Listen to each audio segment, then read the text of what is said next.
Hablando de inversión, creo que tendremos que tocar el tema de que se ha jubilado Warren Buffett, el inversor más famoso a nivel mundial. ¿Afecta mucho que Warren Buffett se jubile? Afecta una barbaridad porque es un hombre que ha movido los mercados de manera tremenda. Fijaos cómo está la situación, que tiene 347.000 millones de dólares invertidos en letras del Tesoro de Estados Unidos, que representan el 5% del total de letras del Tesoro de Estados Unidos, que es un mercado descomunal. Y si el 20% de la cartera Warren Buffett está apoltronado en producto defensivo, es porque igual no ve tanta oportunidad ni él ni su equipo, ¿no? Lo que a mí sí me enciende la luz de alerta, porque en el pasado han servido como clara referencia, es que en 2026 hay drenaje de liquidez. Y siempre que ha habido drenaje de liquidez, ha habido recesión económica. Hablando de esa parte tuya laboral, ¿cuál fue tu historia? Bueno, tengo un camino largo, ¿no? Dentro del mundo del periodismo económico, de tener contacto con fuentes de Wall Street, no simplemente quedar con lo que hacen los medios americanos, sino yo llamar a la fuente, yo hablar con los analistas de los bancos de inversión de Wall Street, ir al terreno. Ese canal me da la posibilidad de ser libre. Hemos hablado de Warren Buffett, pero grandes patrimonios, yo que sé, patrimonios como los que salen en la lista Forbes, ¿qué están haciendo ahora con su dinero? Lo que mejor respalda al sistema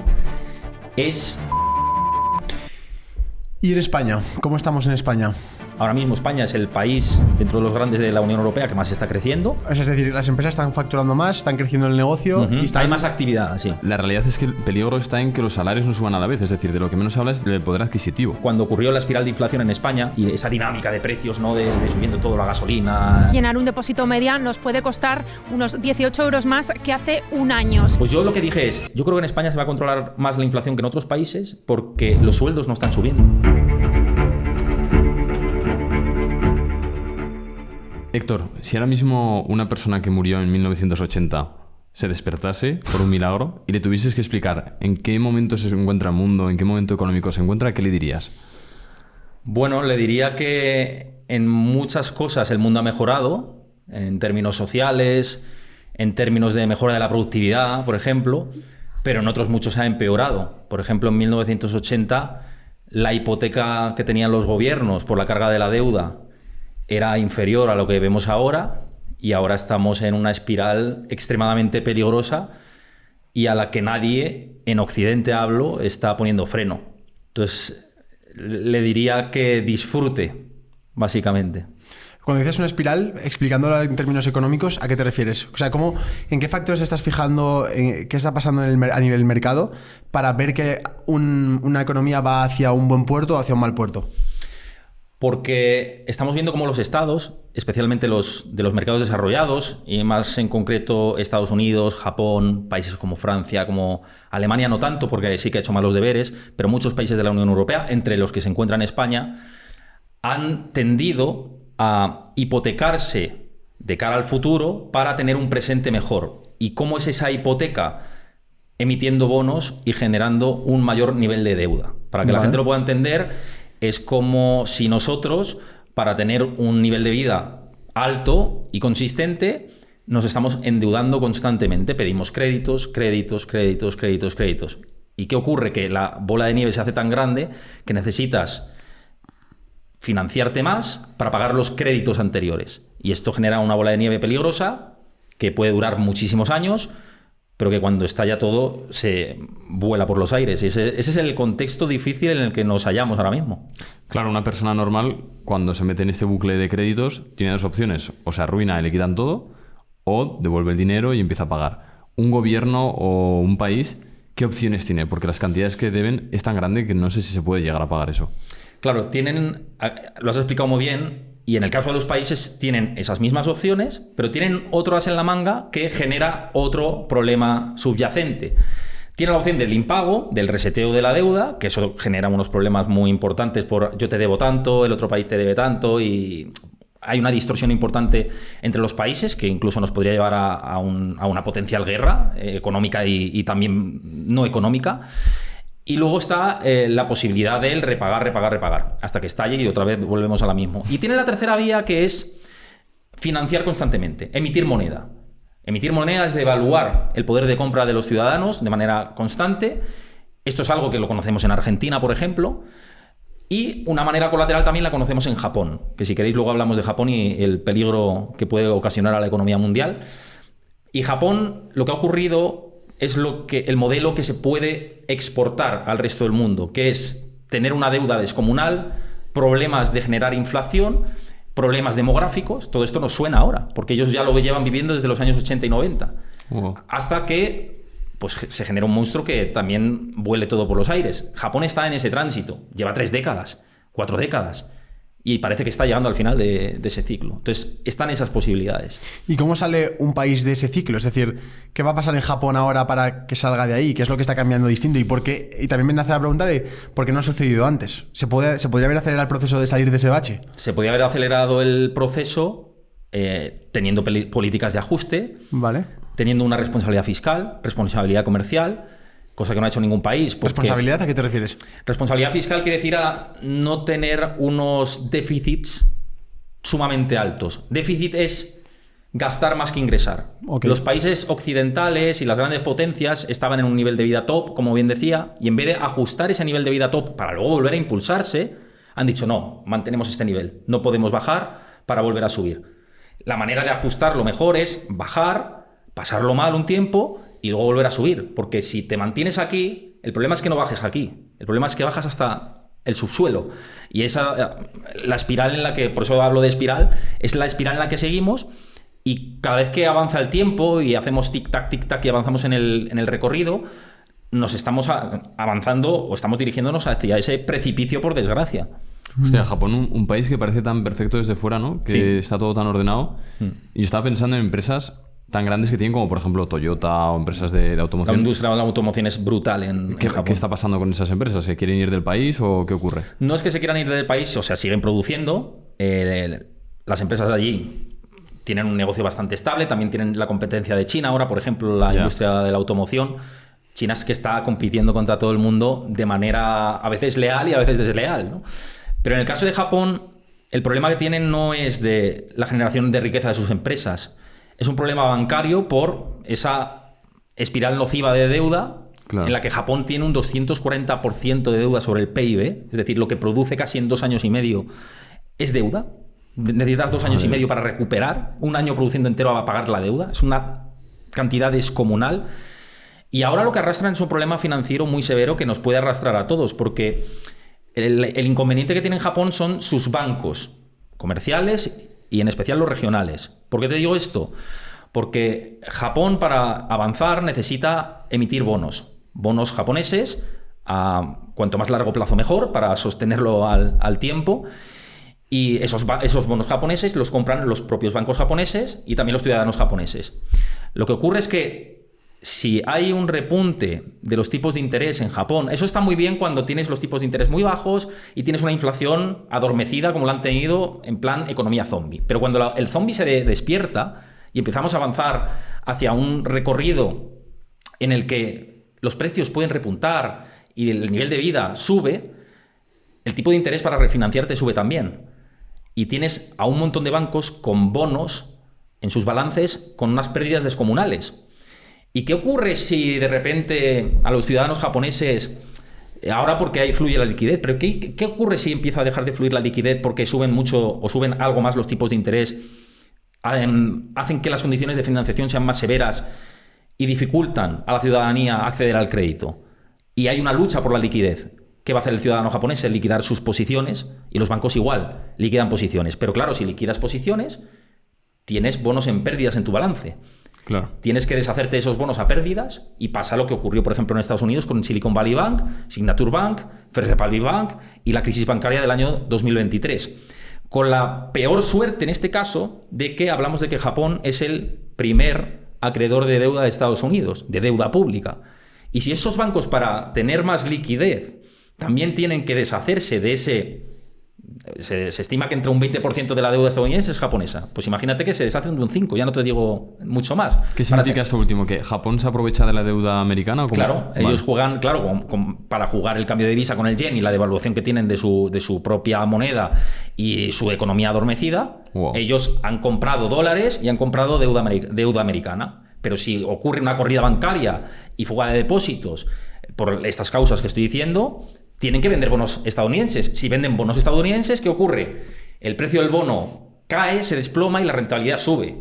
Y si la rentabilidad del bono estadounidense sube por encima del 5% de una manera muy acelerada, hablo del bono a 10 años de Estados Unidos, tenemos problemas financieros a nivel global muy serios. Como ha comentado Héctor, hace un par de años bancos de Estados Unidos y bancos de Europa entraron en quiebra por haber calculado mal el riesgo de utilizar el dinero de sus clientes. Y esto no quiere decir que vaya a ocurrir otra vez, pero esto lo que nos enseña es que debemos diversificar y no tener todos los huevos en la misma cesta, porque si la cesta entra en quiebra, perderíamos todo nuestro dinero. Por eso nosotros y muchos de los empresarios que hemos entrevistado en Tengo un Plan recomendamos utilizar diferentes cuentas para diferentes cosas, sobre todo para lo que se le da mejor a aquella cuenta y también para dividir el riesgo y dividir el dinero que tienes en tu cartera. Concretamente, para invertir en ETFs, nosotros utilizamos Freedom24, que es nuestro broker de confianza. Tiene más de 1 millón de activos para poder utilizar e invertir, entre los que se encuentran más de 3.600 ETFs y más de 40.000 acciones, que es la leche. Y además, lo bueno de esto es que puedes estar tranquilo porque está regulado en Europa y tienes atención al cliente por llamada telefónica. Así que cualquier problema que tengas, ellos te van a poder atender. Y es que encima, por si fuera poco, durante este mes tienes una promoción de bienvenida que puedes recibir hasta 20 acciones de regalo. Qué bien. Aplicando los términos y las condiciones, obviamente. Si quieres saber más de Freedom24, ya sabes, tienes el link en la descripción para conseguir esas acciones que ha comentado Sergio y el primer comentario fijado.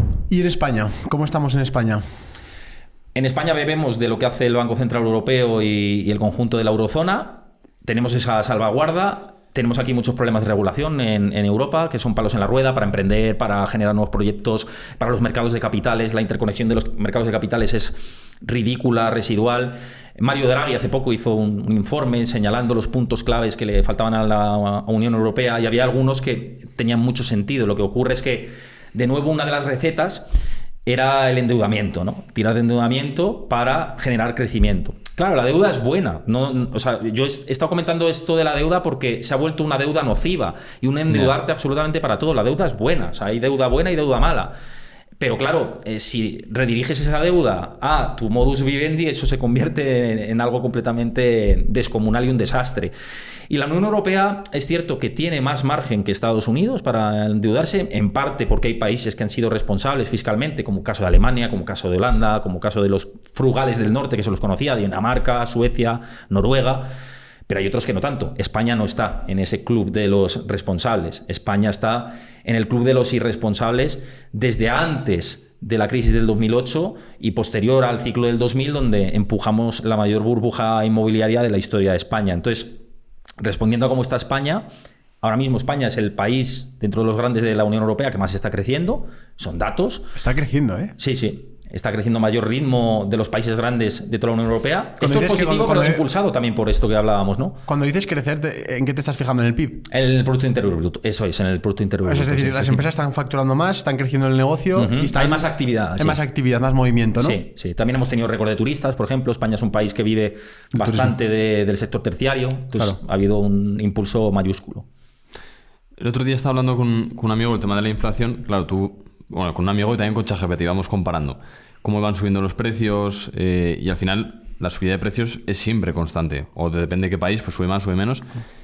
Y la realidad es que el peligro está en que los salarios no suban a la vez. Es decir, de lo que menos se habla es del poder adquisitivo. Eso es lo importante, ¿no? Por ejemplo, pongamos la situación de Argentina. Han subido los precios y la situación peligrosa es que el salario no ha subido a la vez, ¿no? ¿Correcto? Si subieran a la vez los salarios con respecto a los precios, causas lo que se llama efectos de segunda ronda de inflación, que es una inflación que no se controla en ningún momento. Esto permíteme un apunte. Yo no soy defensor de ningún político, ¿vale? Pero para nada. Pero yo sí que decía, cuando ocurrió la espiral de inflación en España y esa dinámica de precios, ¿no? De subiendo todo, la gasolina, las casas, todo, ¿no? Y todo, de hecho, sigue subiendo. Pues que se lió con la gasolina, yo me acuerdo que hubo muchísimo. manifestaciones. Bueno, la intervino el gobierno, bajando impuestos, tal. Bueno, pues yo lo que dije es, yo creo que en España se va a controlar más la inflación que en otros países porque los sueldos no están subiendo. Y había gente que lo criticaba esto, ¿no? Sobre todo de diferentes polos sociales. Y decía, pero hay una cosa positiva dentro de esta situación tan desastrosa para todo el mundo, y es que se va a controlar antes porque no hay posibilidad de segunda ronda de inflación vía salarios, ya que aquí se han mantenido más o menos estables. Sí que ha habido repuntes salariales, pero por debajo del nivel de inflación, con lo cual eso ha hecho que la inflación vaya al 3, 2 y pico, y de ahí más o menos ha mantenido estable. Pero, por ejemplo, en Argentina sí que ha subido muchísimo los precios y el salario se ha quedado abajo, ¿no? Sí, lo que ocurre es que en Argentina ya arrastran otros problemas Vale. diferentes, como lo que hablábamos de la deuda, por ejemplo. Bueno. Lo que están intentando Javier Milei en este caso es dolarizar la economía para quitar el efecto peso, el cepo cambiario, 1000 medidas que todavía yo creo que lleva mucho tiempo sanar toda esa situación que lleva muchos años. ¿Y por qué está en boca de todos Javier Milei? ¿Qué es lo que está haciéndole tan innovador en cuanto a la economía?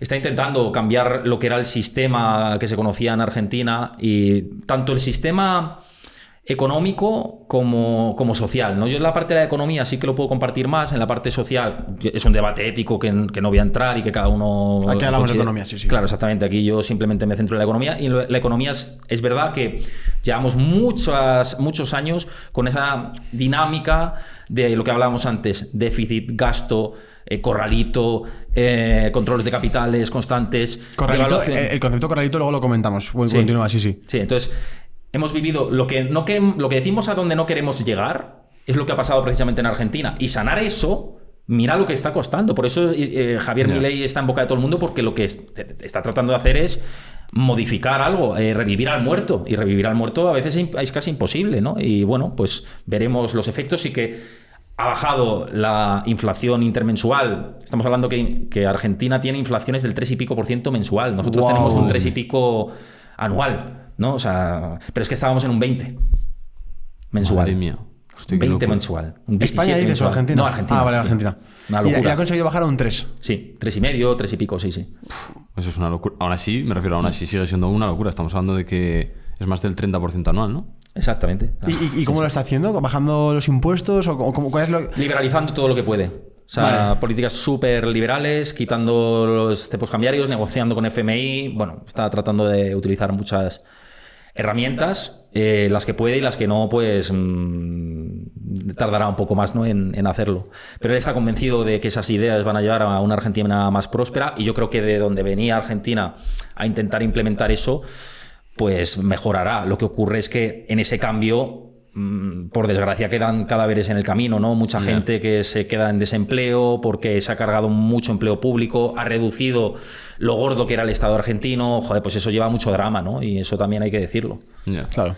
¿Qué es este famoso corralito que has nombrado? Los corralitos son los controles de capitales. Lo que precisamente tratan de evitar es lo que hablaba antes, de que la gente saque su dinero y cree un colapso bancario, ¿no? Una corrida bancaria que se conoce. Entonces, el corralito lo que hace es: usted solo puede sacar 100 euros, usted también, yo Aunque también. tenga mi cuenta bancaria 30.000. Exactamente. Wow. Entonces, tu cuenta está prácticamente bloqueada. Puedes sacar 100 euros al día y ya está. Por poner un ejemplo, pueden ser 100 como 500, ¿sabes? Pero solo puedes sacar eso de tu cuenta. Entonces, claro, genera un caos y una desconfianza a nivel de los inversores internacionales, que son los que te financian la deuda, muy, muy importante. Esto ya ha pasado alguna vez en la historia, ¿verdad? Ha pasado, sí, ha pasado. En Argentina ha pasado también en Europa, en Chipre, me parece que tuvieron un corralito hace tiempo. Y lo hacen como medida ya como freno de mano, Sí, ¿no? sí, Es exactamente. porque están viendo que está... Puede haber fuga de depósitos, y eso es lo que un país no quiere. Nunca. Vale. Sí. Lo que este año está en boca de todos es Estados Unidos. Ha llegado Donald Trump, Sí. pasó el tema de las aranceles, que ahora hablaremos de él, cómo impactó tanto en Ya ves. la bolsa. ¿Cómo ves la situación de Estados Unidos? Veo que hay una polarización tremenda de la política, que al final se lleva al terreno económico, y veo que en la administración estadounidense hay muchas sensibilidades. ¿Y por qué digo esto? Porque Donald Trump es una persona que en el mundo de los negocios ya es bastante conocida, y se ha sabido siempre aliar con gente que era muy especialista en determinadas áreas.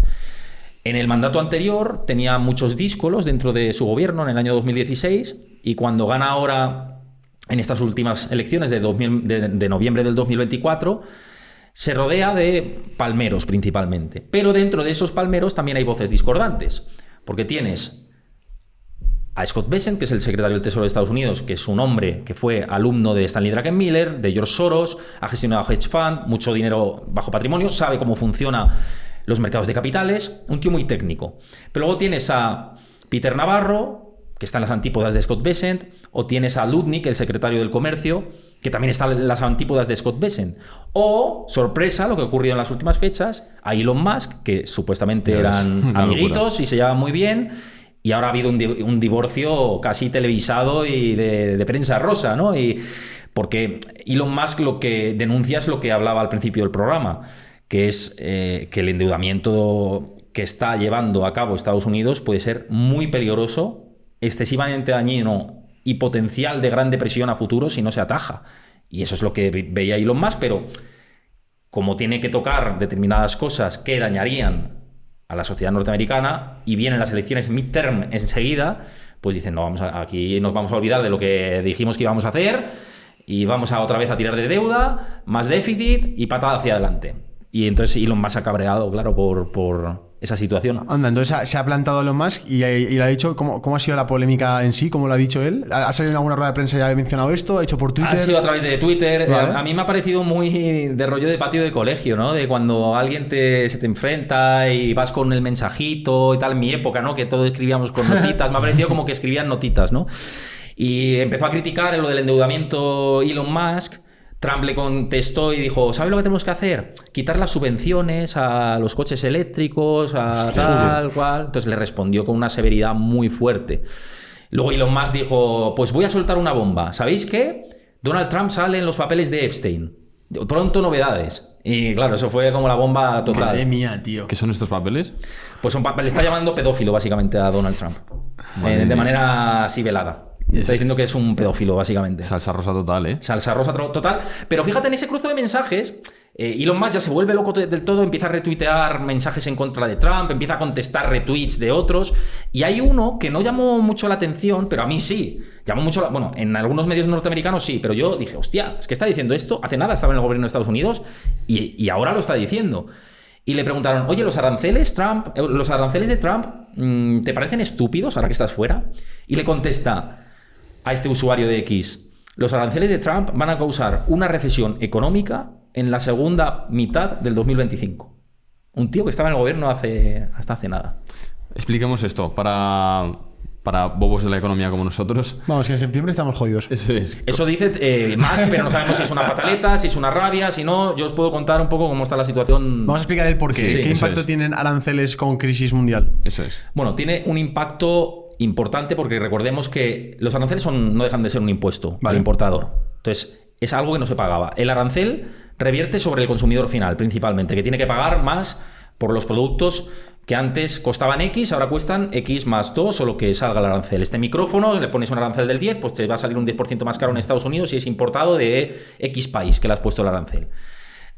Trump impone aranceles base a todos los países del 10%. Ahora está diciendo, he llegado a los mejores acuerdos, tal. Sí, pero el arancel del 10, que antes no existía, ahora está. Entonces tienen que pagar más los ciudadanos estadounidenses por ese arancel. Por todo lo que entra de fuera del país, ¿no? Todo lo que entra de fuera del país. Y luego deteriora las relaciones comerciales también. Hombre, claro. Obviamente, todo esto.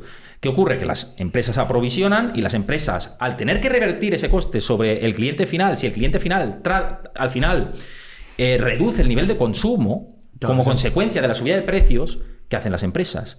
Primero, no contratan. Claro. Es la principal respuesta es no contratar. La siguiente, si hay más deterioro, es despedir. Claro. ¿Y cuál es el principal elemento común de todas las recesiones económicas o desaceleraciones? Los despidos y el aumento del desempleo. Entonces, por eso tiene repercusión clara la implementación de los aranceles. Pero luego está la siguiente derivada. Si no se da esa, la caída del consumo, se da la de que, imagínate que la gente sigue consumiendo, sigue pagando más. ¿Qué ocurre? Que los precios suben, que hay crecimiento económico, pero en base a una nueva ola de inflación. Entonces, las dos alternativas que parece que se están cuajando, con más probabilidades, no son buenas ninguna. Luego está la caída en medio, que dices, bueno, un 10% de posibilidades de que más o menos nos manejemos en el alambre, pero el alambre quiere decir que luego va a seguir ese mismo problema. O sea, que vamos a postergar el momento de la llegada del ajuste económico, ¿no? Entonces, eso es lo que causan los aranceles, las dos posibilidades. ¿Y cómo es que anuncia este tema de los aranceles y al día siguiente la bolsa sea afectada? ¿Porque todos los inversores no deciden invertir en Estados Unidos o qué es lo que ocurre? Lo que ocurre es que los inversores empiezan a descontar ese escenario de que puede haber una desaceleración de la economía. Se verá como efecto de los aranceles. De hecho, lo que se observa, sobre todo con la escalada con respecto a China, es, te pongo un arancel del 145%, que eso es a las bravas, decir, no voy a comerciar contigo. Un 145% de aranceles es, no voy a comerciar contigo. China responde, yo tampoco voy a comerciar contigo. Eso es parálisis de comercio entre Estados Unidos y China. Joder, y claro, el inversor dice, me salgo porque esto no pinta bien, esto pinta feo para la renta variable, es decir, la bolsa, para los bonos, para absolutamente todo. Se supone que ese plan maestro de Trump lo que incluía era rebajar el tipo de interés de la deuda para que las refinanciaciones fueran más baratas. ¿Por qué? Porque el inversor institucional, el BlackRock de turno, el Vanguard, las grandes gestoras de fondos internacionales, lo que suelen hacer es empezar a invertir en renta fija de más largo plazo, en bonos de más largo plazo, cuando puede haber la posibilidad de una recesión económica, para refugiar el dinero ahí, apalancar el dinero ahí, y no en bolsa. Se salen de la bolsa y van ahí. Entonces, la teoría era, vamos a causar ruido, luego vamos a hacer acuerdos y vamos a refinanciarnos en un momento en el que esté el ruido y luego levantamos las otra vez como si no hubiera pasado nada. ¿Pero qué pasó? Que hicieron esto, pero consiguieron lo contrario. La rentabilidad del bono empezó a subir, tuvo que salir Scott Bessent y decir, hasta aquí hemos llegado, que es el hombre más técnico que os comentaba antes. Y decir, damos marcha atrás, recogemos cable y decimos que hay que llegar a acuerdos comerciales. Entonces la bolsa se empieza a recuperar en V, empiezan a anunciar acuerdos comerciales, que por cierto son peores acuerdos que antes del 2 de abril. Por tanto, otra vez, el ánimo inversor se ha volteado. Pasamos de un extremo pesimismo a un extremo optimismo. Yeah. Un mercado completamente esquizofrénico. Y ese es en el contexto en el que nos encontramos, ¿no? En términos de mercados. Pero ¿y por qué nace esa decisión en un primer lugar? ¿Es por esas ganas de impulsar la economía nacional? Sí. Sí, a ver, hay varias motivaciones, hay varios nombres en los planes que han diseñado estos planes económicos de Trump.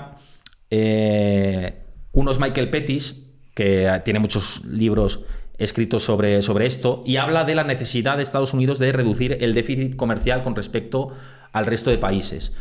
Peter Navarro también va en esa línea, asesor económico de Trump, que antes lo he mencionado, y lo que buscan es que Estados Unidos tenga una situación a nivel de balanza comercial mucho más ajustada para recibir más ingresos por parte del exterior. Lo que pasa es que Estados Unidos, o sea, esta teoría puede parecer que está bien, pero tiene una contrapartida, y es que Estados Unidos ha financiado un montón de productos suyos a coste muy barato. Imaginaos una fábrica de Sri Lanka que exporta camisetas a 0,10 y es verdad que le mete un arancel a Estados Unidos del 70% de lo que sea, pero claro, aún así la compran a 0,15 la camiseta. Tú vas a fabricar dentro o vas a premiar que se fabrique dentro, ¿con qué mano de obra? Si estás echando a los inmigrantes también. Hombre, claro. Claro, o sea, ¿cuánto crees que van a pagar los estadounidenses por tu producto fabricado en Estados Unidos para reducir también tu déficit comercial exterior que te estaba financiando el consumo de Estados Unidos? Que recordemos que más del 60% y 70% de la economía estadounidense se sustenta en el consumo. Claro. Entonces, eso es populismo de la hora, pero un problema para mañana. Queda bien en el discurso para conseguir votos, pero luego a lo mejor no sabemos si es tan aplicable, ¿no? Claro, yo creo que el déficit comercial de Estados Unidos le venía bien, francamente. Lo que le venía mal era el déficit fiscal, que es el tema del endeudamiento, deuda y más deuda y cada vez la bola más grande. Eso es lo que les ha jodido, con perdón. Y si vemos el mapa, lo que pasa en el mundo es que hay una zona que consume mucho y otra zona que produce mucho. Claro. ¿Eso hasta qué punto le da más poder a las zonas productoras versus a las zonas consumidoras? Es que Estados Unidos ha vivido de eso mucho tiempo. Es cierto que Trump dice ahora... ¿No es peligroso, en cierta manera, para el resto de países que no son productores? Claro, sí. Evidentemente tiene la capacidad de hacer una competencia desleal, que es lo que hace China. Es verdad que los equilibrios de fuerzas se necesitan conseguir, pero no a base de una negociación... Ya los aranceles no van a ser la solución. Claro, no, en ningún caso. Yo creo que de hecho la solución es el libre comercio, o llegar a unos puntos de más libre comercio, y que cada país juegue sus cartas. Claro. Y Estados Unidos tiene una suerte, que es que tiene la moneda de reserva mundial, que es el dólar, y tiene el toro por los cuernos en muchos sentidos en los mercados de capitales. Entonces, la estrategia de ahora también es de evaluar el dólar. Y de evaluar el dólar hay que jugar en una línea muy fina para no pasarte de la raya y hacer que, si el dólar se te tumba, tienes problemas con tu deuda. Igual tu deuda ya no es tan apetecible en el futuro y los mercados exteriores no te quieren comprar treasuries americanos, cosa que no está ocurriendo ahora ni que se prevé que ocurra. Digo que es una línea fina que, si se traspasa, pues puede causar distorsiones. ¿Quién o qué determina que sea el dólar la reserva mundial? Es decir, ¿por qué es el dólar? Por la demanda que hay de dólares. Vale. Todo el mundo quiere dólar. Las materias primas se compran en dólares, el petróleo se compra en dólares, el oro cotiza en dólares. Porque se supone que es la moneda más estable, ¿no? Claro, Vale. sí, es la moneda la que tiene más reservas por parte de los bancos centrales de todo el mundo, Incluso el Banco Central de China tiene unas reservas de dólares gigantesca.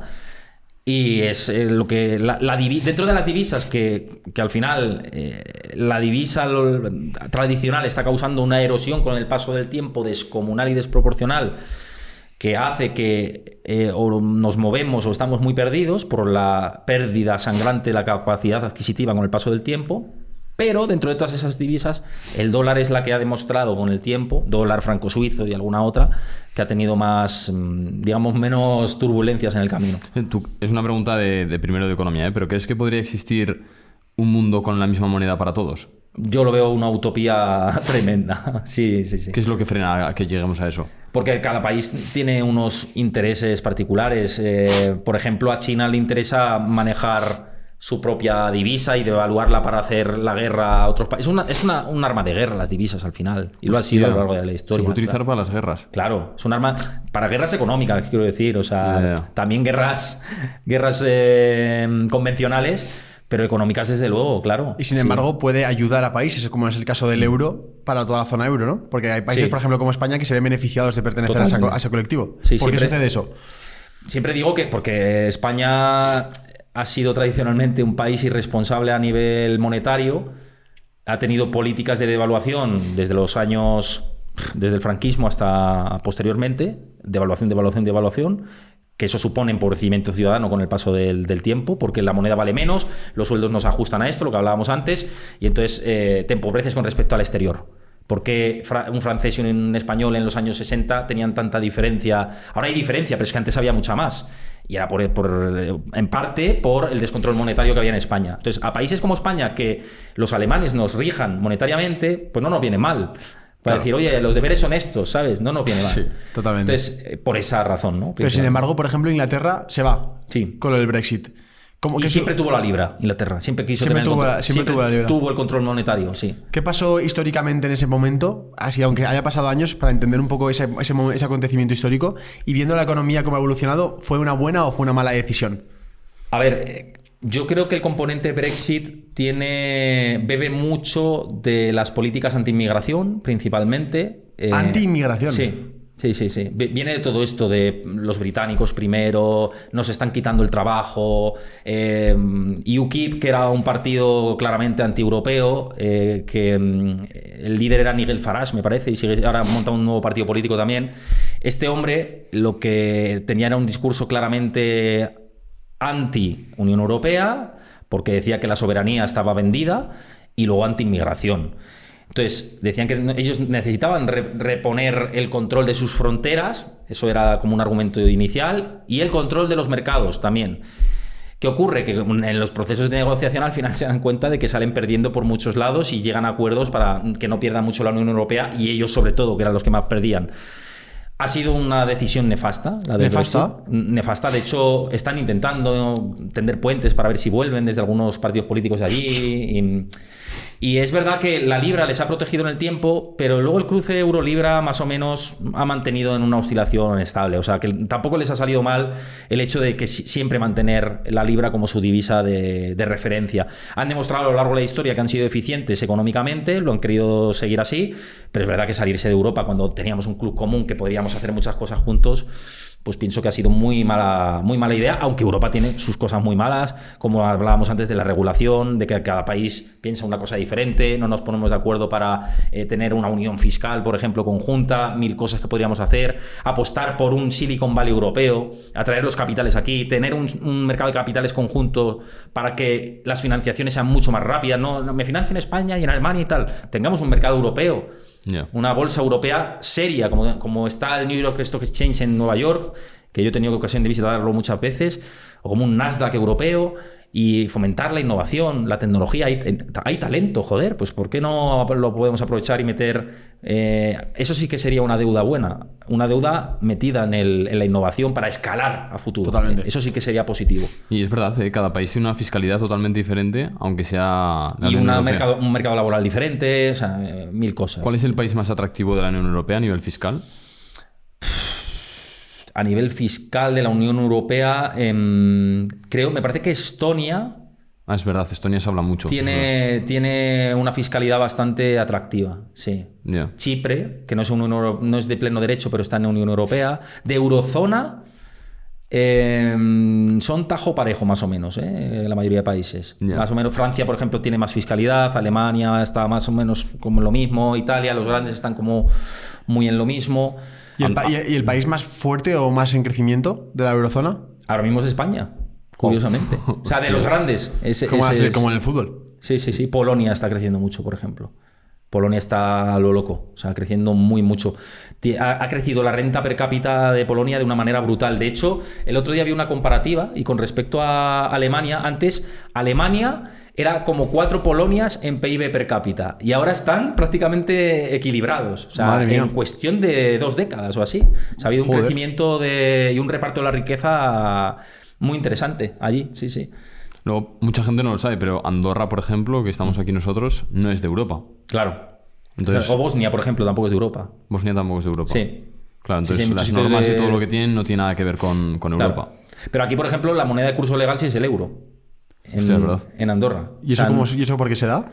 Por acuerdos que han llegado con la Unión Europea, claro, para que sea la moneda de referencia. Aunque entiendo que aquí, si vas con dólares, te los cogerán también, supongo. O sea, ¿Sí? Yo creo que sí que te los cogerían. Aunque todo esté en euros, es la moneda de referencia. Pero si viene alguien con dólares, yo creo que... No lo sé, ¿eh? Tendría que probarlo. No tengo dólares ahora en la cartera, pero habría que probarlo. Sí. No, dile. Iba a decir que, siguiendo con la conversación de antes de ese mapa de productores y consumidores, la situación de China actualmente, veo que hay una especie de como de ola. Vemos cada vez más marcas de vehículos chinos aquí en España. Vemos, por ejemplo, en redes sociales, como ciudades como Shanghái, como Hong Kong se están convirtiendo como el futuro. Por ejemplo, que antes podía ser Nueva York, pues ahora esa nueva tecnología, esos nuevos edificios, esas nuevas innovaciones están ocurriendo allí. Uh-huh. ¿Qué está pasando en la economía en China? ¿Qué está pasando en China que la gente aquí en España no está sabiendo? Bueno, China tiene una economía muy dual que es muy desconocida para mucha gente y ha sufrido la crisis inmobiliaria mayor de la historia, tipo como la del 2008 que vivimos en España, o sea, ciudades fantasmas, o sea, literal, tropecientos edificios vacíos, descomunal, ¿no? Pero luego ha tenido una parte muy buena que es saber invertir en tecnología y en especial en inteligencia artificial, que ese yo creo que es el futuro, y en robótica.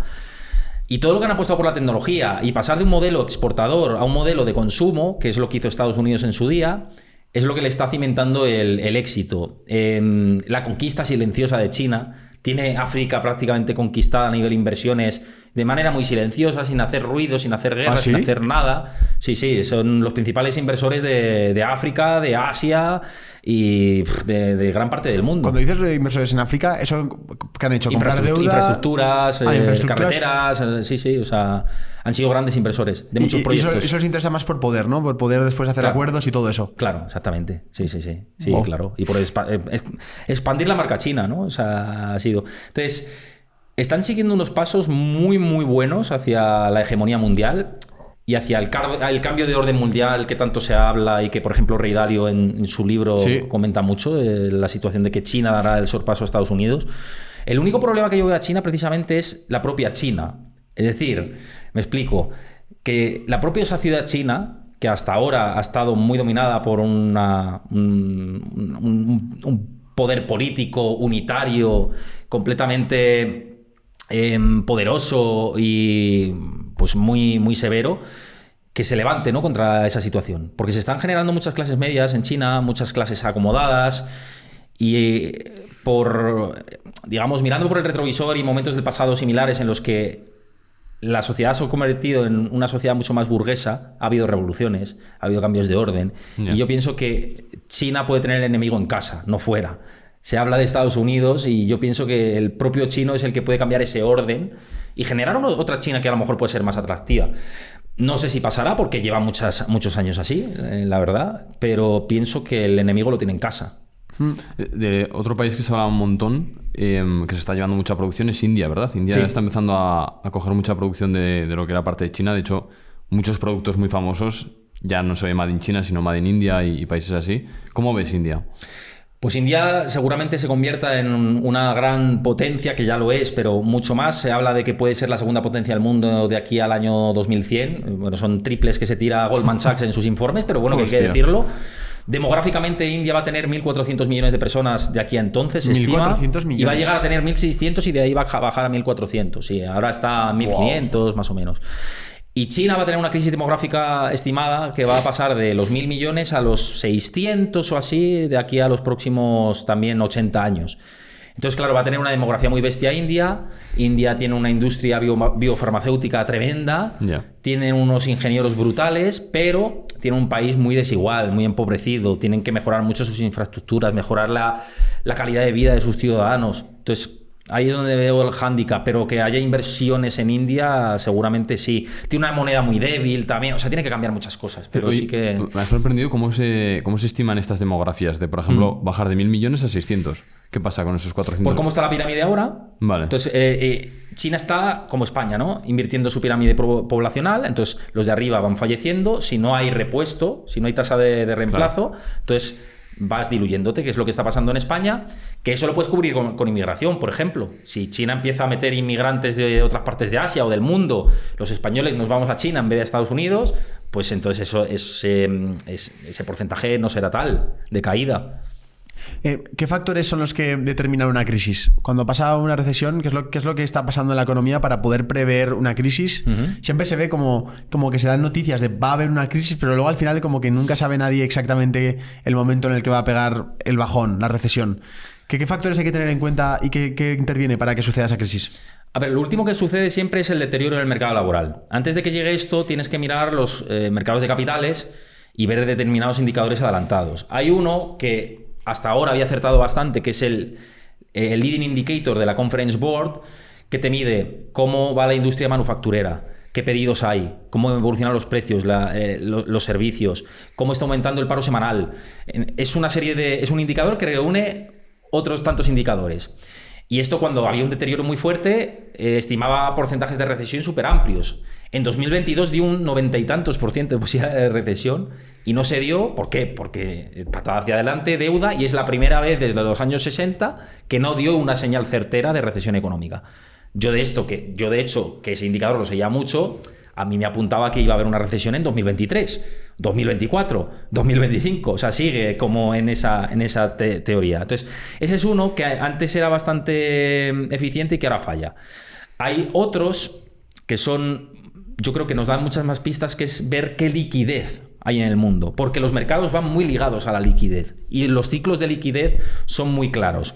De esto hay un libro de hace varios siglos, escrito por Samuel Weiner, que habla de los ciclos de liquidez. Obviamente parecía como el Nostradamus económico y falla mucho, pero sí que sirve de referencia con algunas fechas concretas, con el año 2000, con el año 2008, con el año 2020, con el año 81, todos años que, joder, dices, ¿qué pasó en esos años? Pues recesiones económicas importantes.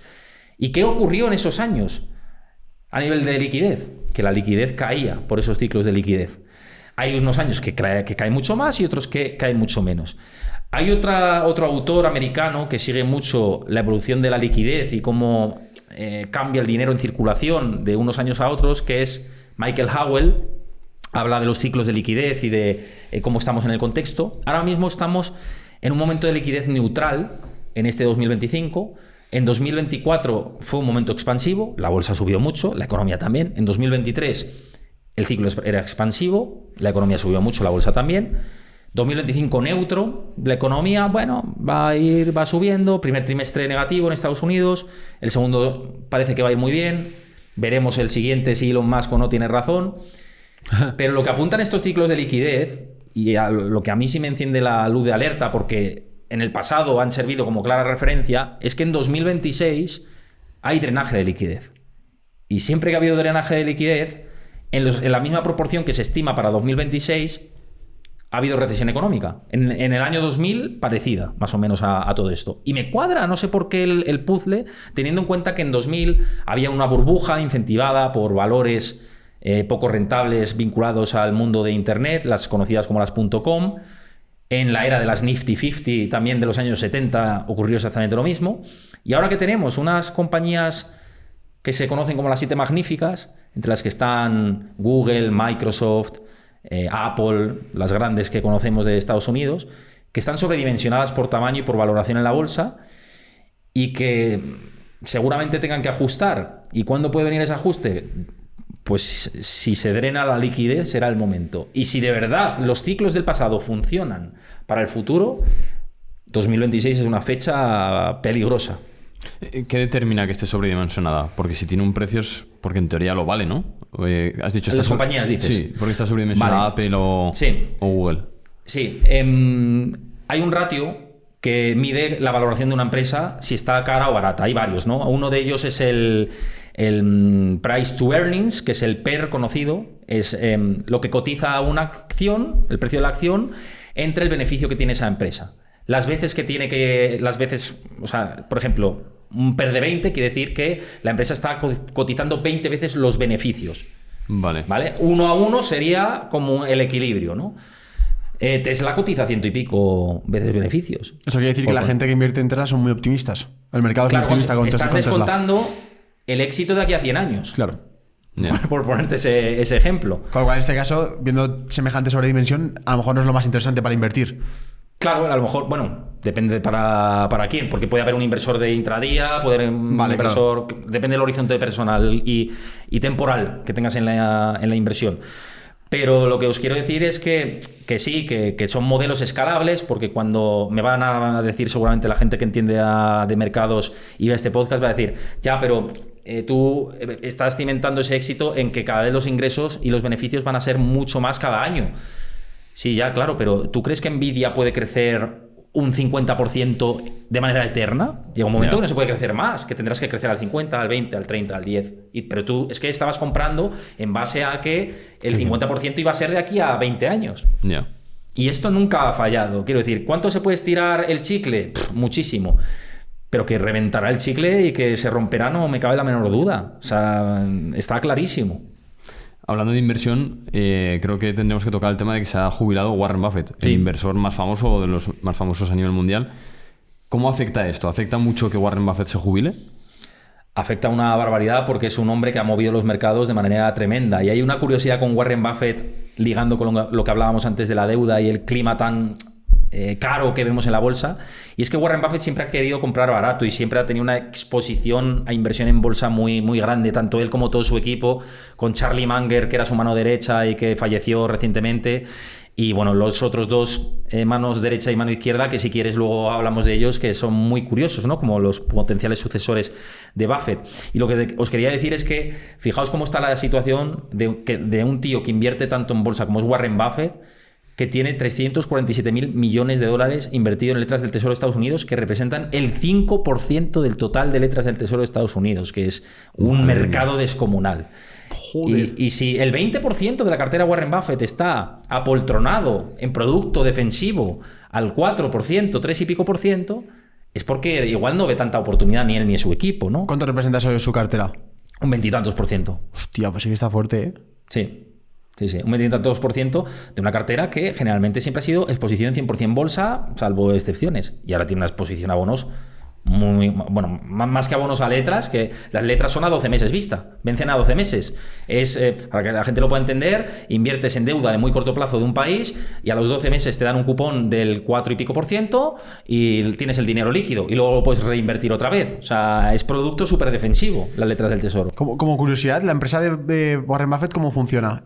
¿Cómo ganan dinero, lo primero? Y lo segundo, ¿qué tienen, o sea, su equipo por dentro, qué son? ¿Son todo gente que está analizando el mismo gráfico y toman opiniones en consenso? O sea, pues claro, o toma la opinión una persona que es Warren Buffettariano. O sea, ¿cómo es el proceso, no? Porque al final se toma una decisión de hacia dónde va el capital de todo el fondo. Pero supongo que habrá un montón de protocolos, y habrá un montón de departamentos y especialistas. Y por curiosidad, ¿cómo funciona la empresa de Berkshire Hathaway? Berkshire Hathaway es un holding de inversión. Al final viven de los rendimientos que sacan de sus inversiones. Hay un equipo de inversión que siempre estaba liderado por Warren Buffett y Charlie Munger cuando estaba en vida, y luego pues en la pirámide iban los siguientes, ¿no? Los gestores más adyacentes a ellos, que ahora os hablo de ellos, y luego pues así en la pirámide hacia abajo, ¿no? Entonces así como funcionaba la estrategia, ¿no? Y de hecho Berkshire ha batido al S&P 500 de manera clara, que el S&P 500 es el índice de referencia de Wall Street, como el IBEX 35 pero de Estados Unidos, y lo ha batido de manera consistente en los últimos 50 años. O sea, el éxito de Buffett ha sido tremendo. Y ahora, claro, lo que está, que es lo que os quería comentar, lo que está un poco en auge es quién va a suceder a Buffett, porque lo deja este año, ha dicho que se va, ya es un hombre Tiene mayor. 93 años, ¿no? 94. Claro, exactamente, ya es un hombre mayor, ya sabe que llega a su final, su gran etapa exitosa. ¿Y quiénes son los hombres que están detrás? Porque puedes decir, no, puede estar Howard Buffett, que es su hijo. Bueno, su hijo está ahí, pero no es un gran especialista tampoco en el mundo de la inversión, ni ha tomado nunca decisiones grandes, estratégicas de Berkshire. Pero sí hay dos hombres que le han acompañado en los últimos años y que son los futuros peces gordos de Wall Street y de la industria financiera, que son Ted Weschler y Todd Combs.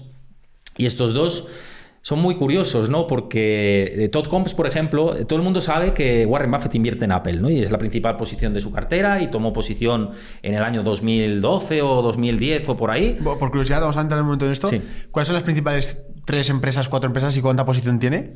Pues tiene en Apple, bueno, Letras del Tesoro, la principal posición. Vale, ahora luego tiene Apple, Coca-Cola, American Express, los grandes bancos también, aunque se los está quitando, ya está vendiendo bancos, también llamativo, que está vendiendo bancos. Porcentajes exactos no sé exactamente. Vale, pero cuáles como esas pero son las principales sí. del queso, se llevarán bastante parte de esas empresas, Sí, ¿no? también están en energéticas, están petroleras, Vale. En aseguradoras. Vale. En Continúa fin. con lo de Top Coms. Sí, Todd Combs fue lo que te decía de Apple. Todo el mundo conoce que Warren Buffett y Charlie Munger invirtieron en Apple, pero fue muy llamativo cuando entró. Un tío que siempre dice que invierte en lo que sabe, porque invierte en una tecnológica Ya ves. que no sabe del negocio tecnológico. Y el que le convenció fue Todd Combs, precisamente. Es un tío que luego ha defendido su tesis de inversión de Apple, de que en realidad Apple era un modelo de suscripción, más allá de una tecnológica, de que enganchaba al usuario con sus modelos, con su nube, con sus productos, con renovar los productos, y que los usuarios de Apple eran suscriptores en realidad. Entonces, esto le consiguió convencer a Buffett y dijo, hostia, me gusta esta idea, hasta el punto de que la convirtió en la principal posición de su cartera, un tío que es difícil de convencer. Y de ahí puede salir uno de los nombres de sucesor, el precursor de Apple, ¿no? De la principal posición de la cartera, quitando Letras del Tesoro de Berkshire Hathaway. Y luego está Ted Weschler, que su historia es todavía más curiosa que la de Todd Combs, porque Ted Weschler, que es un tío que lleva invirtiendo desde que estudia, su primer ahorro, esto hay un libro que lo detalla, que me parece muy interesante, no me acuerdo el nombre, pero sí que recuerdo las cantidades y lo que decía, todo esto me marcó, que sus primeros ahorros fueron de $20.000. Al año los convirtió en $77.000. Wow. Y a los pocos años los convirtió en $144.000. Y esto es como su historia de cómo escaló. Y de aquí, ¿cómo llegas a Warren Buffett, ¿no? Os vais a preguntar. Bueno, pues él trabajó mucho en industria financiera y su obsesión era que le escuchara a Warren Buffett. ¿Y cómo escuchas a Warren Buffett? Pues le coges por la calle y te lo llevas y tal. Pues no, es mucho más difícil, pero él vio una ventana de oportunidad. Habitualmente la revista Fortune, o a través de la revista Fortune, con fines benéficos, organizaba charlas one-to-one con Warren Buffett, pero había que pagar una cantidad.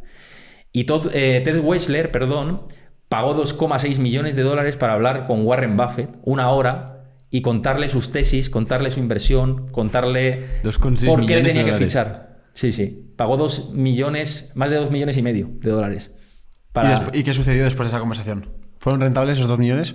Fueron rentables porque ahora es mano derecha de Warren Buffett prácticamente. Onda, o sea, por esa conversación le fichó. Por esa conversación no, por otra, que de nuevo volvieron a reunirse y entonces ahí dijo, tú te vienes a mi equipo de Berkshire. No le dio un cargo de responsabilidad, pero le dio un cargo importante y a partir de ahí demostró que era un gestor excelso, fue escalando hasta que pues ahora es, junto a Todd Combs, uno de los futuribles candidatos a CEO. Bueno, si nos quiere hablar alguien de la comunidad, nuestro precio es 1 millón. Estaba más barato que Warren, así que... Buah, sí, yo estaba pensando todo el rato lo mismo, digo. 1 millón por conversar, ¿no? Por conversar, exacto. ¿Cuánto vale el tiempo de Warren Buffett para que te cobre 2.5, 2.6 millones? Es una increíble, hora. es increíble. Sí. Pero mira, le salió bien la jugada. Sí, O sea, al hostia. final es una inversión que no salió mal. Pero imagínate que le sale mal, ¿eh? Sí, La ya pérdida ves. O sea, que millonaria estos tíos es... van a ser los sucesores de una empresa que... Se habla de ellos dos, hay otros potenciales candidatos, pero yo creo que estos dos son los que más... Y yendo otra vez a la pregunta de cómo funciona la empresa por dentro, que ellos estén dirigiendo influye, o sea, cambia mucho en los procesos y sistemas de una empresa tan grande. Yo creo que no, porque al final es un transatlántico ya esa empresa. En realidad no, pero es verdad que la última palabra la tenía Buffett siempre. O sea, es verdad que ya se fiaba, o sea, se ha estado fiando mucho de ellos dos y de más gente del equipo. Pero al final es su última palabra. Al final es, Warren, ¿ok o no? Yo te digo que sí. Y él tiene que decir que sí. Generalmente ella decía que sí, pero es que él tiene la última... El problema es de responsabilidad ahora, ¿no? Vale. Porque están dos tíos que son muy buenos, pero habrá disputas entre ellos dos, no. Habrá un tercero que a lo mejor es el que lidera y ellos dos siguen haciendo el mismo papel. Entiendo. Está esa posibilidad también. Cuidado con, Claro. con el tema Berkshire.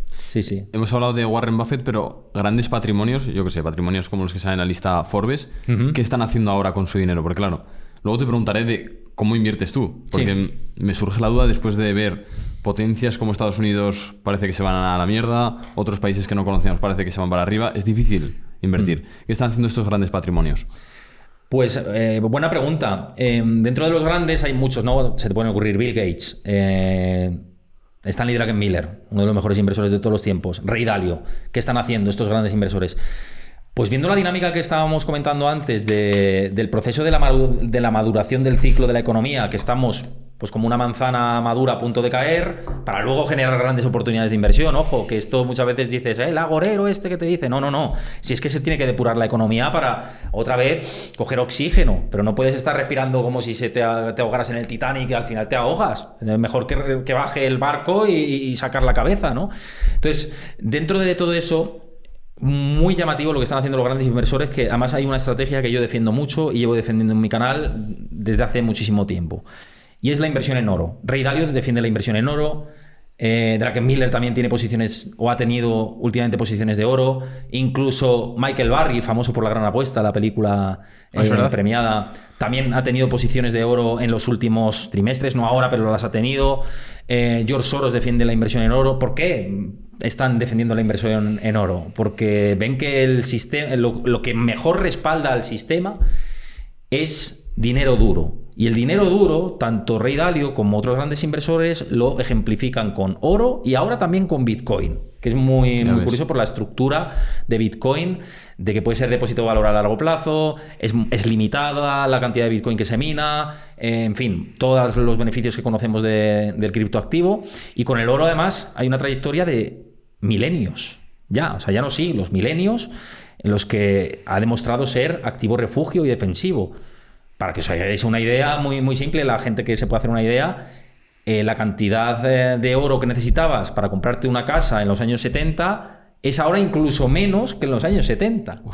Mientras que en euros, ya ni te cuento lo que es cuanto más. En realidad, el precio del dinero, si nos fijamos en el dinero duro, no ha caído, no ha subido, mejor dicho, perdón. El precio del dinero no ha subido, ha caído de una manera importante y el oro nos había protegido de manera muy fuerte. O sea, que puede ser una buena idea una parte de nuestra estrategia de inversión invertirla en oro, por ejemplo, ¿no?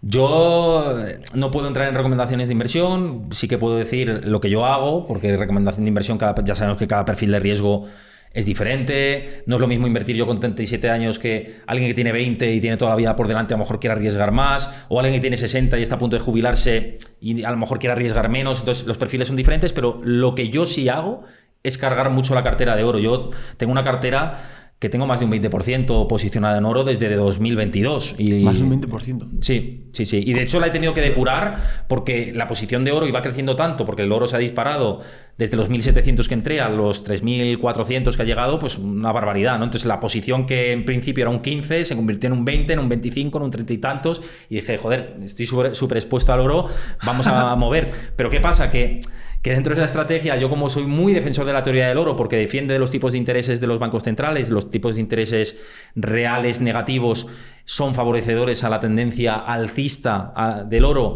la incertidumbre geopolítica es potencial alcista para el oro, y también ahora la demanda masiva que hay por parte de los bancos centrales de oro, que eso es lo que está haciendo que el oro empuje al alza. Pues si veis todas estas tendencias, yo estoy en oro y creo que hay que estar en oro. Creo que perdemos un tren muy importante. Y lo que he hecho, que es a lo que iba, es que ese trasvase lo he metido en parte en plata. ¿Por qué la plata? Porque poco se habla de la plata, ¿eh? Poco se habla de la plata. Acaba de romper niveles máximos que no se veían de los últimos 5 años.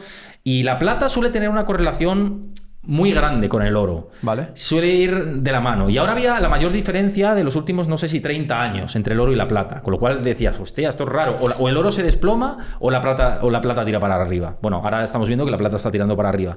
Entonces mi estrategia fue, voy a pasar del oro a la plata, porque al final la plata es como si fuera un oro apalancado, un oro como por dos, con el potencial que tiene el oro. Si defiendes la teoría del oro, tienes que defender la de la plata. Y te ayuda a diversificar, ¿no? Pero no Claro, caer tanto en el oro. diversificas, es verdad que entre metales, es entre como una materia prima o un metal precioso, pero bueno, es una diversificación también.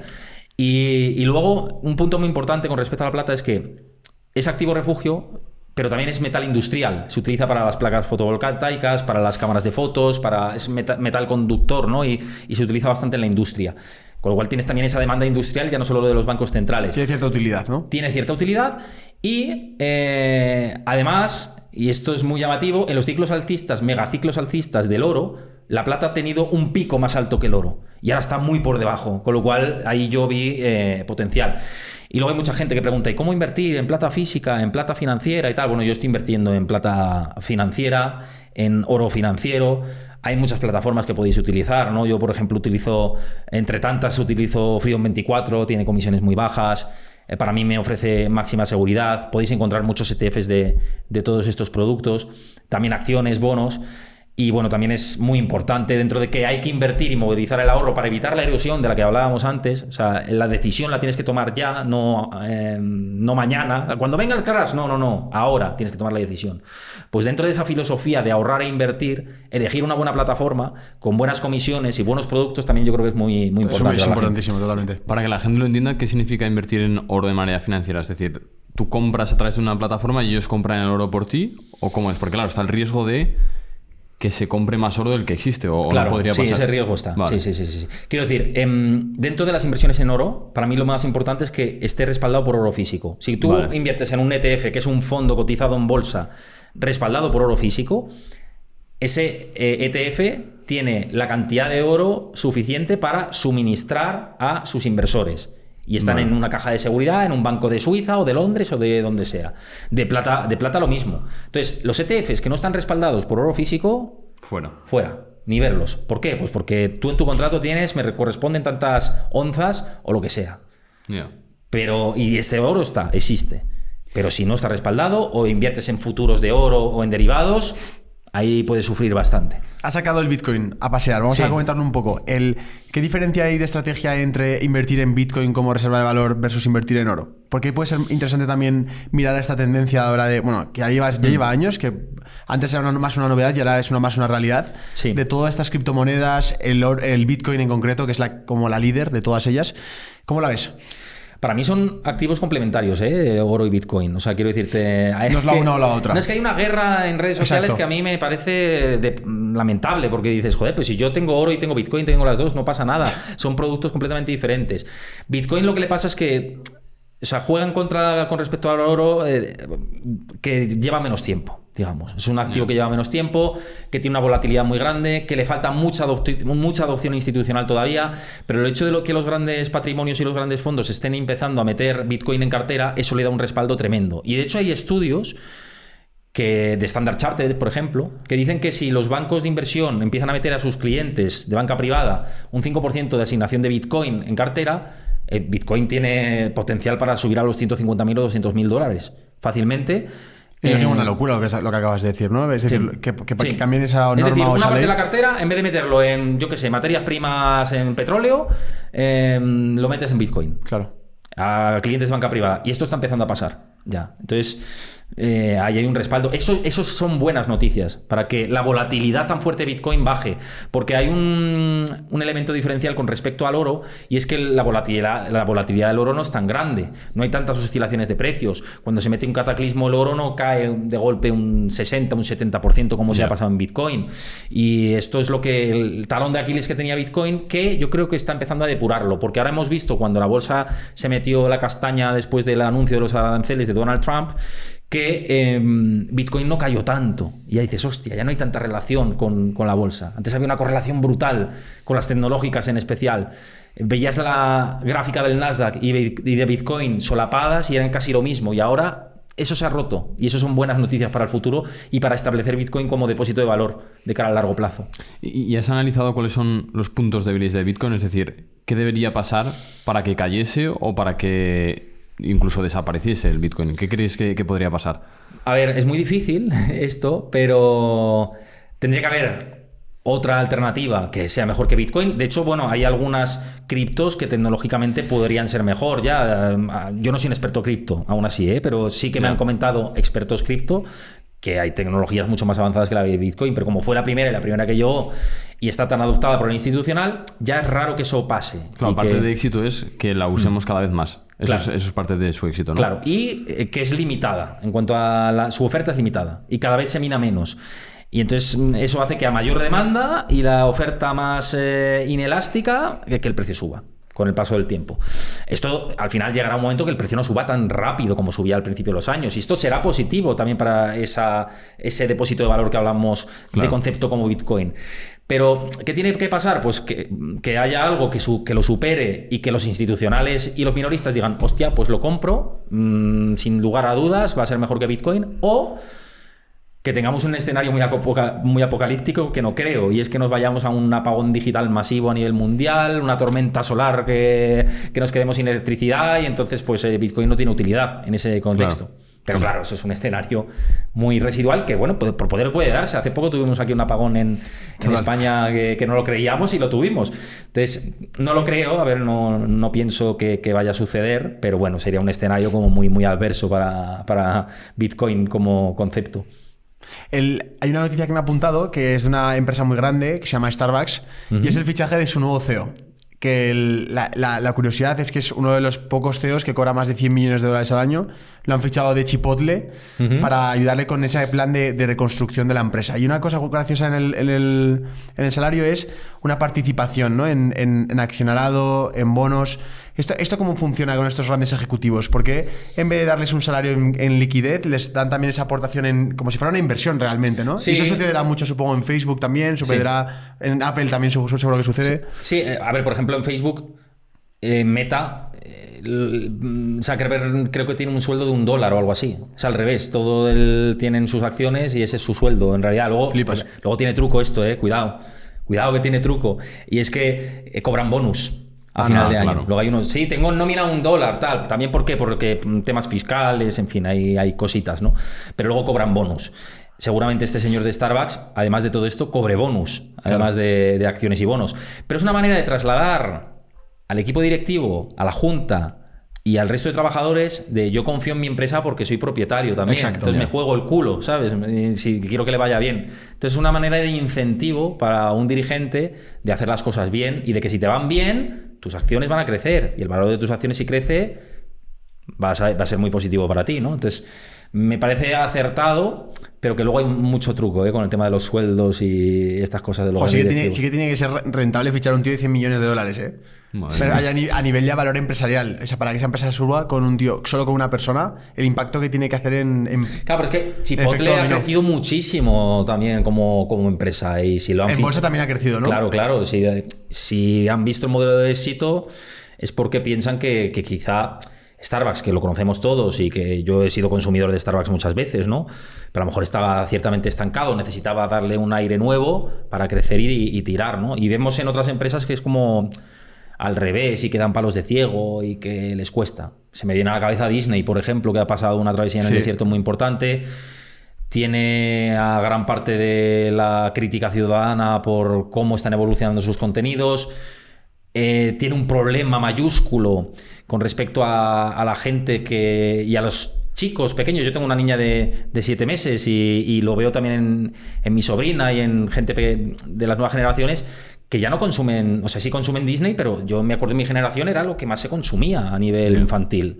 Y ya hay competencia ahí. ¿Qué competencia hay de Disney? YouTube es una competencia Es verdad. brutal, ¿eh? Es verdad, de Disney. claro. Pero de la hostia, o sea, no te imaginas. YouTube Kids, Claro, todo esto. sí. Entonces, YouTube está a generar una competencia brutal, gente independiente que hace su contenido, como yo, por ejemplo, que hago el mío en mi canal y que puede ser competencia a lo mejor de medios de comunicación. Pues con Disney ha pasado lo mismo, con gente independiente, que tiene una productora, que tal, y que, bueno, Netflix también es una competencia, y hay HBO, en fin, hay muchas competencias que le han salido.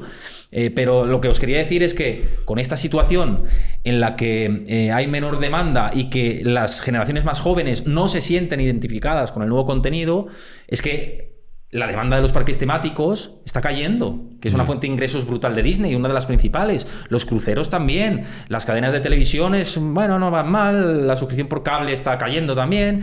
Entonces, ¿qué hace Disney? Pues ficha de nuevo a Iger, que salió después de la pandemia de tener un éxito, y dicen, no, te fichamos otra vez porque esto se ha ido a tomar por saco y a ver si lo remontas.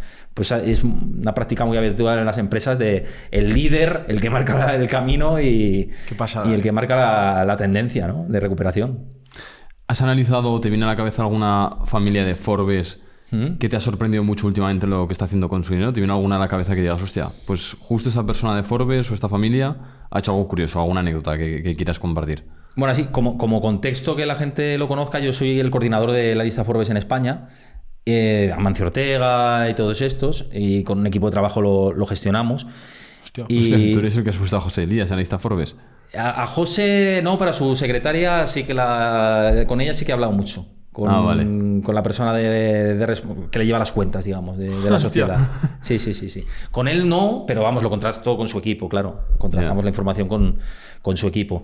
Y bueno, respondiendo, una vez que entro como en introducción para presentar esto, bueno, lo que estamos viendo es una tendencia de que el sector turismo está tirando mucho en España y que están invirtiendo mucho. O sea, tienen muchas sociedades privadas ellos y invierten mucho en private equity, en capital no cotizado, en infraestructuras, en lo que no son posiciones de lo que es mercado público, ¿no?, de la bolsa. Entonces, creo que se está gestionando mucho dinero ahí. Ya hay posibilidades de invertir en private equity para el inversor minorista como nosotros, y los grandes capitales están metiéndose ahí de manera importante. Es verdad que ha habido una sequía dentro de la liquidez de private equity, pero que ahora, si empieza a mejorar de aquí de 2027 en adelante la situación, ahí vienen grandes oportunidades y veo que los grandes patrimonios están tirando mucho por ahí, por ese segmento, ¿eh? Hablando de esa parte tuya laboral, ¿cuál fue tu historia? ¿Cómo llegaste a ser la persona que tenemos hoy delante? Bueno, tengo un camino largo, ¿no?, dentro del mundo del periodismo económico. Yo me especialicé en periodismo económico en mis primeros años de carrera. He trabajado en muchos medios de comunicación conocidos en ámbito nacional español, como 5 Días, luego en estrategias de inversión. Luego ya fui coordinador de Funds and Markets del grupo Dirigentes. Y luego ya pues de freelance autónomo, gestionando y colaborando con diferentes medios de ámbito internacional y nacional, en Business Insider, en Forbes, en publicaciones especializadas en fondos de inversión como Fan Society, trabajando, creando contenido para gestoras de fondos de inversión muy importantes. Y luego a raíz de ahí yo veía que había un hueco que no se había ocupado, y a raíz del cambio de los hábitos de consumo, sobre todo después de la pandemia, donde se demandaba más otro tipo de información, más fresca, más conectar con la persona que te contaba la noticia, y más como empatizar y generar un entretenimiento además de información, porque la economía es densa y si no generas un entretenimiento estás en la mierda, con perdón. Entonces vi un hueco bastante importante en el mundo Twitch, en el mundo streamer, y lancé mi canal. Dije, bueno, sí que conseguí financiación antes de lanzarlo.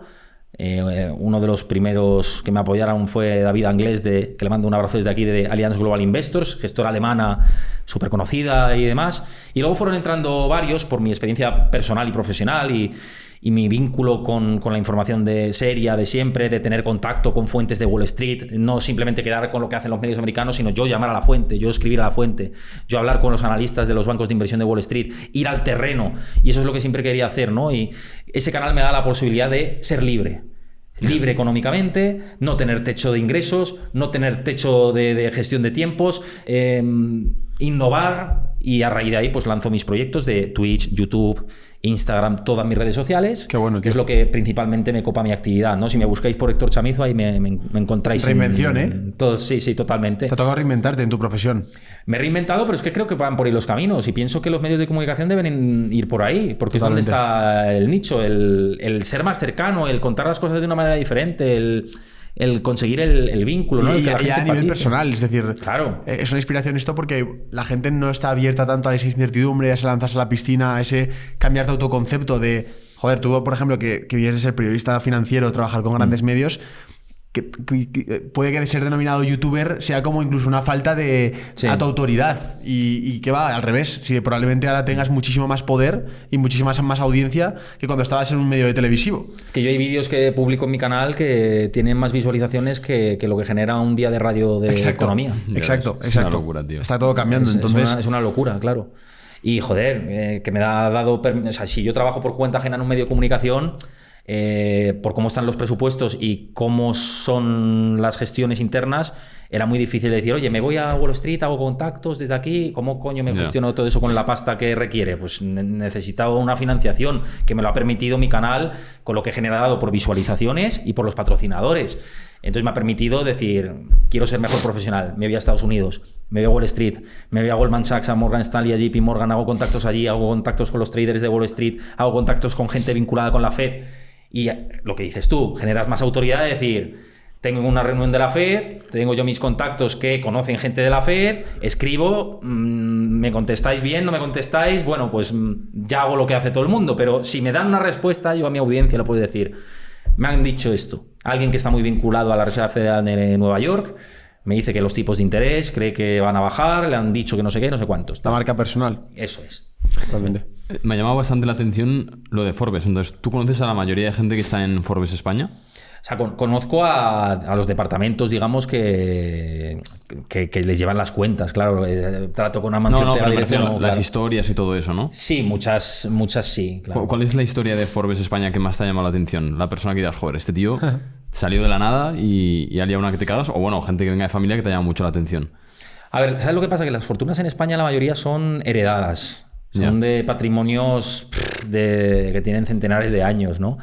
Y empiezas a escarbar y, claro, pues ves, joder, no, si es que tenía vinculación con el franquismo y no sé qué y tal, o sea... Ya. Entonces, hay mucho patrimonio heredado. Patrimonios hechos a sí mismos, joder, pues el primero de la lista, ¿no? Te lo encuentras a Amancio Ortega Qué locura. y te llama la atención y te sigue llamando la atención. Porque es que es una locura la lista Forbes en España, como cada año me sorprende más. Decir, es que está Amancio y está el resto. O sea, La diferencia que hay, ¿no? es que está Amancio y la siguiente es Sandra hija. Ortega, Sí, sí. que tiene 10.000 millones, pero es que el otro tiene 100 y pico mil. O sea, mira la distancia. O sea, y luego, cuando este hombre nos deje, las líderes de la lista van a ser sus hijas. Claro. Y va a haber una distancia abismal con el siguiente también, a no ser que cambie mucho la escena en España. Pues no sé, emprendedores, antes lo hablabais, José Elías, ¿no? Pues un tío que ha conseguido ser millonario con una diversificación de negocio brutal y demás, pues también me llama mucho la atención cómo lo ha conseguido. Gente que se hace a sí misma, pues, joder, dices, está muy bien. Hombre, uno que podría estar muy alto en la lista, pero nunca sales, es el fundador de Mercadona, ¿no? Juan Roch. No, Juan Roche está en la lista. ¿Está en la lista? Sí, está en el número 3, 4, oscila, depende del año. Vale. Sí, claro. Sí, ¿Cuántos hay así de primera generación o gente que conozcas? Está José, está Amancio, está Juan Roche, ¿no? También. Gente que sea menor de 50 y pocos, ¿eh? Ah, menor de 50, claro. Sí, hay pocos, hay muy pocos.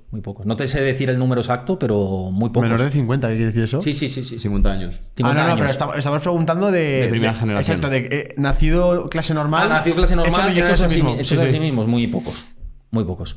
Sí. Claro. Te lo tendría que mirar, ¿eh? O sea, no sé el dato ahora mismo exacto, pero hay pocos. ¿Y Sí. qué país, más allá de China, puede que sea el país del futuro? Que digas, que es algo que pueda sorprender a la gente. Y diga, hostia, la gente está mirando a Ghana, pero Ghana tiene muy buen futuro laboral. No sé, ¿cuál ves así que puede sorprender? ¿Como para el futuro te refieres profesional o de que el país puede ser una Económico, potencia? como una potencia, una fuerza, o que puede ser un gran sitio de oportunidades. A ver. Un país al que merezca la pena prestar atención. A ver, un país que está creciendo mucho a nivel de inversiones y flujos de capitales y entrada de capital importante es Emiratos. Esto yo creo que lo sabemos todos. Es una realidad, es una ventaja fiscal para mucha gente, para atrapar talento y eso está claro. Como potencia no tanto porque es un país muy pequeñito, muy nicho y tal, Pero uno que dices que te va a sorprender es Indonesia, que en otros podcasts he hablado de esto en su momento. Indonesia también englobaría Bali, ¿verdad? Sí, claro. Sí, todo lo que son las islas, ¿no? que agrupan. ¿Y está Indonesia. creciendo mucho? Tiene tiene un potencial demográfico brutal, un potencial de atrapar inversiones tremendo, de generar infraestructura turística descomunal, de atrapar mucho capital de la zona, de crear espacios de retiradas para chinos, de aglutinar industria financiera. O sea, tiene una capacidad de crecimiento que la gente no seguramente lo desconozca, pero es muy, muy potente. Lo que pasa es que luego esto se puede torcer. Esto es cuando haces cuando tú haces un research para medir el riesgo en el que quieres acometer para realizar determinadas inversiones, tienes que ver rentabilidad potencial y riesgo que asumir cuando tomas esa decisión. Y ahora mismo el potencial de rentabilidad de Indonesia a futuro en cuanto a ser potencial o futurible potencia es muy grande, pero también está el riesgo de que pasen muchas cosas en el camino, desastres naturales, gestiones de los gobiernos mal empleadas, gestión de la deuda mal como han hecho en Occidente, yo qué sé. ¿Su fuerte sería más el consumo de turistas? O sea, lo que es el turismo. ¿O sería más infraestructura principal ahora y luego aglutinar también a nivel impositivo bajo talento de fuera. Talento de fuera, y claro. innovación, sí, mucha innovación. ¿Y por qué se habla tanto ahora de Miami? Hay un montón, en teoría, de oportunidades inmobiliarias. Creo que tienen menor impuesto comparado con el resto de Estados Unidos. ¿Por qué está en boca de todos Miami? Bueno, Miami ha sido muy curioso porque ha generado un boom inmobiliario realmente tremendo en los últimos 10 años, te diría. Y ahora estamos viendo un poco enfriamiento, que puede ser también a vigilar. Hay un analista de Estados Unidos que sigo bastante, que se llama Nick Gerli, y que habla de que en Estados Unidos se está gestando la mayor crisis inmobiliaria de la historia, incluso superior al pico de 2006-2007. A mí me parece que hay que hacer comparaciones en esto, porque además 2006 y 2007 ya no solo fue la burbuja de precios, sino fue una burbuja del crédito, claro, de que todo el mundo accedía a crédito tirado. En Estados Unidos fue el auge de las hipotecas subprime, que es que tú y yo podíamos tener 3 o 4 hipotecas y el perro también podía tener hipoteca. Entonces, esto no lo estamos viendo en Estados Unidos, pero sí una situación de una espiral de precios peligrosas en determinados estados. Uno de ellos es Miami, y es lo que le preocupa a Nick Gerli, que lo sigue muy de cerca, el estado de Florida y la ciudad de Miami. Y es que se había calentado mucho la inversión en vivienda, habían superado los precios máximos históricos con mucha entereza y mucha fuerza, y ahora ha caído la inversión en vivienda un 57% en Miami, que estamos hablando de una barbaridad de caída tremenda. En Atlanta más de un 62%. En otros grandes localidades de la zona sur estadounidense también estamos viendo esa tendencia después del boom. Y esto lo que dice Gerli está subiendo el inventario de vivienda, pero sube el inventario de vivienda y además suben los precios. Yeah. Esto es una espiral muy peligrosa, porque si tienes stock, tienes demanda, pero los precios suben, es porque hay especulación dentro de lo que se está vendiendo. Y si hay especulación, en el momento en el que el flujo del capital caiga y la liquidez se drene, como hablábamos antes, ahí la tenemos montada en el mercado inmobiliario. Esa es la tesis de Nick Gerli, que creo que hay que vigilarla, que es el CEO de Reventure, que está muy vinculado al mercado inmobiliario de Norteamérica. Y que, bueno, pues no le puede faltar parte de razón. Lo que no compro es comparar con 2008, porque 2008 tiene su peculiaridad de burbuja de crédito. Y no creo que estemos en ese contexto. ¿Y qué otras fortalezas tiene Miami? Porque, aparte de eso, sigue siendo una gran capacidad de inversión tremenda. De inversión y de emprendimiento, ¿verdad? Sí. Ten en cuenta que Miami tiene un público latino masivo. Sí, entonces, la gente de Europa que quiere hacer negocios en el público latino de Estados Unidos mete una sede en Miami. Se muda a Miami, abre una sede y genera ahí las oportunidades de negocio. Las oportunidades de inversión también. Es como la puerta de entrada al mercado estadounidense. Y por eso hay mucho emprendedor que se está yendo allí, ¿no? Aunque, claro, tenemos el problema, lo que hablábamos, precios de la vivienda locos, deportaciones ahora que está viendo inmigrantes también. En fin, hay otros factores de riesgo que estamos viendo allí que también hay que atender. En cambio, en Nueva York, que has nombrado varias veces Wall Street, hay gente que está empezando a decir que ya está en decadencia, que ya no es lo que era antes, ya no es la mayor entrada de dinero a nivel mundial, porque, por ejemplo, está Dubái o está Miami. ¿Cómo lo ves tú? A ver, a nivel mercado de bolsa, es una locura. O sea, estamos hablando de que Wall Street probablemente aglutine el 60% del mercado mundial. O sea, Wow. es prácticamente. O sea, una locura. Decir, no, Wall Street está muerto. Yo esto lo escuchaba hace 10 años, y hace 20 años. Yo llevo dedicándome a esto muchos años, y cuando era muy jovencito y esto, nada, Wall Street ya decadencia, nada, el dólar se va a la mierda, ya no vale la pena. Y lo que hemos visto es lo contrario. Más demanda de dólares y Wall Streat ampliando la sombra sobre el resto. Entonces, a nivel mercados no se está viendo eso. A nivel inversiones, infraestructuras y otras cosas, sí que es verdad que hay otras tendencias que atrapan a los inversores. Pero respondiendo a la pregunta de si Estados Unidos está en decadencia, yo procuro viajar a Nueva York una vez al año siempre por tema profesional y por pues eso, generar contenido desde allí, mejorar las relaciones humanas, seguir con el contacto con las fuentes. Y lo que sí que me he encontrado las últimas veces que he estado es que va a peor. Hay una brecha social tremenda. Ves mucha gente loca gritando por la calle, las infraestructuras muy obsoletas.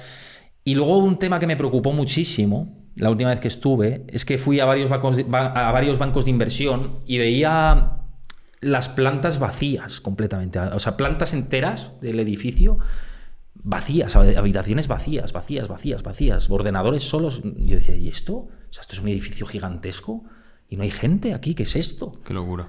Entonces dices, ¿cuánta pasta están palmando esta gente que tienen este edificio o en alquiler o en propiedad o lo que sea, pero que no le dan utilidad?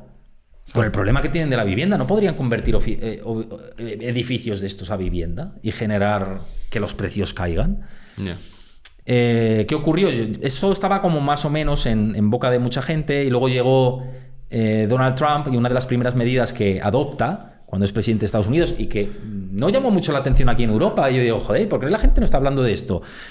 Una de las principales medidas que toma en su primer discurso como presidente de Estados Unidos, ya no electo, sino de facto, es: se acabó el teletrabajo. Todo el mundo a trabajar a la oficina. ¿Por qué hace eso Donald Trump? ¿Quién es uno de los principales inversores inmobiliarios de Estados Unidos? Claro, él. En posesión? ¿Estaba palmando pasta o tenía riesgo de palmar pasta vía real estate? Entonces, hay... Qué mafia.